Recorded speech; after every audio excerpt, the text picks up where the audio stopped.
Je coupe. Bon, ben on va y aller, vous allez vous présenter, vous allez nous dire exactement comment vous êtes venu jusqu'à ce jour, ici même, maintenant, au Diable Vauvert, enfin à la fête des 20 ans. D'accord, toute seule, je parle toute seule. Ouais, sans... allez-y, comme vous avez envie, de toute façon c'est assez libre. Parce que je vous le dis pas, mais Gilles, déjà toute la discussion qu'on a eue, il l'a enregistrée. D'accord. Voilà. Donc on fait toujours comme ça, donc vous pouvez y aller quand vous voulez, vous inquiétez pas, en couple. Et donc je m'appelle Daredjan. J'ai gagné le prix de la nouvelle érotique 2020. Je suis très contente. Surtout que j'ai cru que le prix n'allait pas exister à cause du Covid. Ça a décalé tout. Donc on n'avait plus de nouvelles, il ne se passait rien du tout. Et puis tout d'un coup, 1 an et demi plus tard, tout d'un coup, j'ai eu un coup de fil de Marion Mazoric que je ne connaissais pas et qui m'a dit que j'étais lauréate. Donc j'étais très, très, très heureuse de ça. Et puis ensuite, il y a eu l'édition du recueil. Manque de peau, toujours pareil à cause du Covid. Ils ont fait une édition numérique seulement. J'ai une petite frustration sur ça parce que le recueil existe, mais je ne l'ai pas eu dans les mains. Or, moi j'écris depuis toujours, mais j'ai jamais eu de vrai truc de livre entier avec mon nom dessus. Donc ça me faisait plaisir de l'avoir et voilà. Donc je pense que c'est encore à venir. Ouais, je pense, elle va l'éditer, non? C'est encore à venir. Bah, il est édité, mais en virtuel. A priori, en version papier, il ne va pas sortir celui-là. Dur. Donc c'est un peu dommage, parce que sinon il serait posé sur les tables aujourd'hui pour la fête des 20 ans. Mais en revanche, ça m'a permis de les rencontrer et de devenir correctrice en parallèle pour le Diable Vauvert. Et donc là, je suis hyper heureuse de ça. J'ai travaillé depuis depuis quelques mois sur 4 ou 5 ouvrages différents, dont le livre des 20 ans. Et donc j'ai découvert à quel point c'est une maison exceptionnelle que je ne connaissais pas. C'est fou. Et qui est vraiment ma famille d'écriture. Mais Marion, elle ne le sait pas encore parce qu'elle n'a lu que cette nouvelle de moi. D'accord. Elle a rien lu d'autre? J'espère qu'elle va lire. Ben, je crois pas. Je lui ai laissé 2 choses la première fois que je l'ai vue. Mais je ne pense pas qu'elle a eu le temps. Il y a quand même des piles de manuscrits de partout. Donc pour l'instant, elle a pas lu. Mais moi, je me reconnais en tout cas dans tout ce qu'elle dit, dans tout ce qu'ils sont tous là. Vraiment. Donc. Et c'est quoi, bon, à part la nouvelle érotique, c'est quoi que vous faites exactement? C'est quoi vos thèmes Bah alors la nouvelle érotique, c'était un thème. Oui, parmi c'est d'autres, imposé, mais ouais, ça c'est parce que c'était érotique.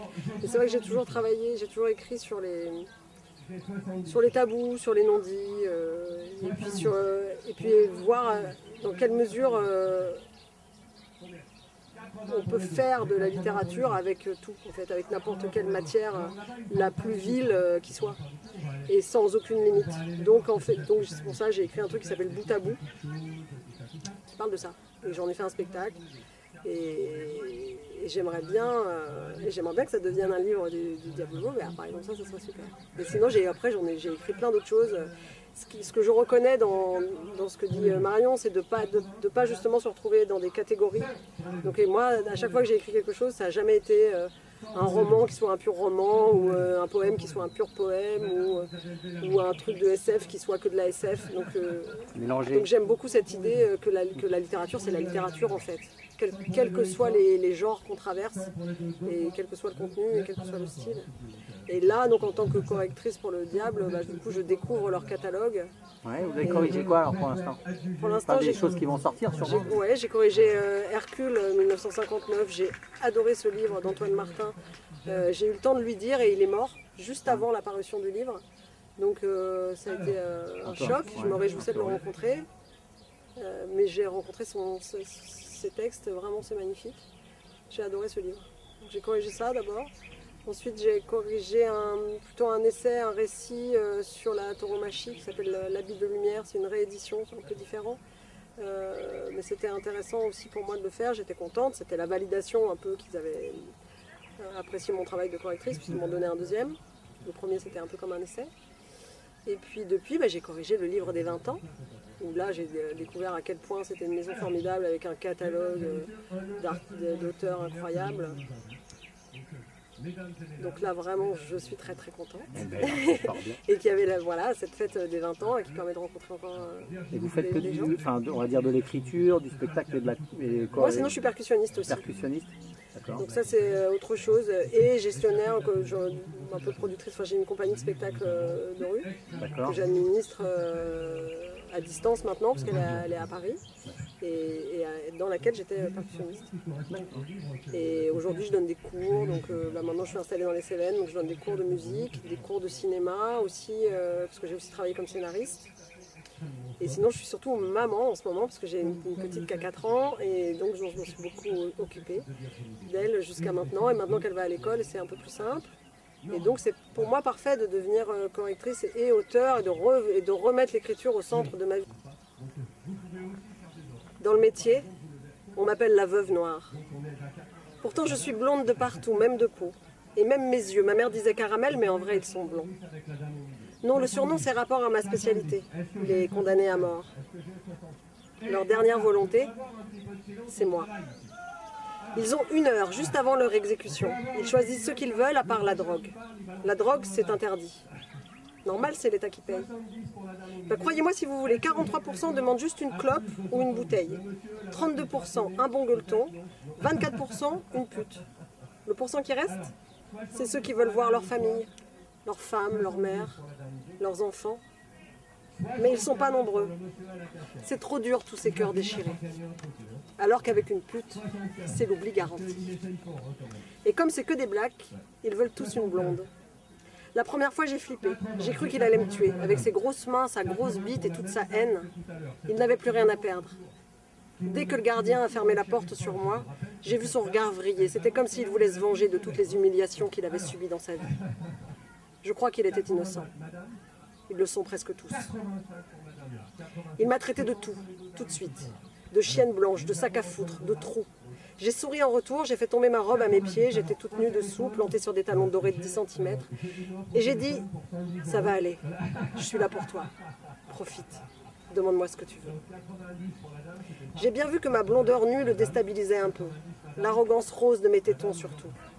Il avait du mal à regarder ailleurs. Il m'a craché au visage. J'ai souri. J'ai essuyé ma joue d'un doigt sans le quitter des yeux et j'ai sucé mon doigt lentement. Sa queue a surgi d'un coup de la fente de son pyjama bleu, et pour le coup, c'est moi qui n'ai pas pu regarder ailleurs. Je n'avais jamais vu de si grosse, une putain de matraque. Il a vu ma peur. Il s'est jeté sur moi d'un bond, comme un fauve. Il m'a retourné, plaqué au mur sale de la cellule, il m'a collé une main sur la bouche, l'autre sur la chatte, et il a soufflé dans mon oreille en glissant un long doigt dans ma fente et un pouce dans ma bouche. Maintenant, je vais défoncer ton petit cul de salope, tu peux mordre, mais pas crier. J'ai cru que ça n'allait jamais finir. J'ai mordu, sucé, mordu son pouce et pleuré de douleur et de plaisir mêlés. Je n'ai pas crié. J'ai fini par voir les yeux exorbités du gardien qui s'était collé à la petite fenêtre et devait se branler derrière la porte, et j'ai joui. Le fauve dans mon dos aussi, avec un feulement sourd. Je n'ai pas bougé. Il s'est effondré sur ma nuque, en larmes. Je me suis retournée vers lui et j'ai vu un enfant. Je l'ai déshabillé, je l'ai allongé sur son lit de camp. Je me suis blottie contre lui. On a fini l'heure enlacés, comme des naufragés, sans un mot de plus. Puis la porte s'est ouverte. J'ai remis ma robe et je suis sortie. On ne s'est pas dit adieu. Le gardien m'a lancé un coup d'œil salace, mais je l'ai cloué du regard. Je n'ai pas dormi pendant toute une semaine. C'était il y a 4 ans. Depuis, je me suis spécialisée. Je suis devenue la veuve noire. J'aime ces hommes perdus, l'intensité de nos rapports. J'ai même du mal à baiser avec des mecs normaux. Je me sens comme une bonne sœur, en plus sexy. Je les aide à faire la paix avant de partir. Je leur donne tout ce que je peux. C'est ma façon de militer. Et ils me le rendent bien, mes condamnés, chacun à leur manière. Je bosse dans 5 États. Il y a beaucoup plus d'exécutions que ce qu'on croit. Et ça gagne pas mal par rapport à la rue, il n'y a pas photo. Mais hier soir, je me suis grillée. Il s'appelait Ben, plus que beau, renversant, métis, méprisé par les blancs, détesté par les noirs, adoré par les femmes.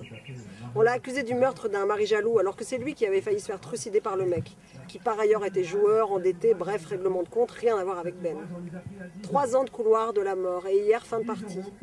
Ben m'a raconté sa courte vie à toute vitesse, on avait peu de temps, il avait très peur de la chaise électrique, il le disait sans honte.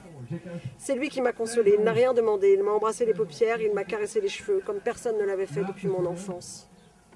Mon cœur a fondu sous sa main, et l'amour m'a submergée. Ben, c'était l'homme de ma vie, et c'était trop tard. Je n'avais que le temps de lui dire adieu, et c'était impossible. Il m'a assise sur sa queue dressée, et c'était comme une évidence, un prodige. L'emboîtement parfait, vertige de nos salives et nos regards embrassés. Nos bouches s'entre-dévoraient sous le voile de mes cheveux, nos seins, nos ventres palpitaient de concert. Il m'a demandé de l'aider dans un souffle. J'ai promis tout ce qu'il voulait, sans comprendre tout de suite. Il a embrassé chacune de mes mains et les a positionnées autour de son cou, les pouces sous sa pomme d'Adam. Il m'a dit « Merci, tu es si belle avec tes yeux blonds ». Il a souri et j'ai serré. Il n'a pas débandé. Je suis restée sur lui jusqu'au bout. Ils ont dû se mettre à deux pour nous séparer, l'arracher à mon étreinte. Il paraît que je risque la peine de mort, mais je ne sais pas si c'est vrai. J'attends toujours l'avocat.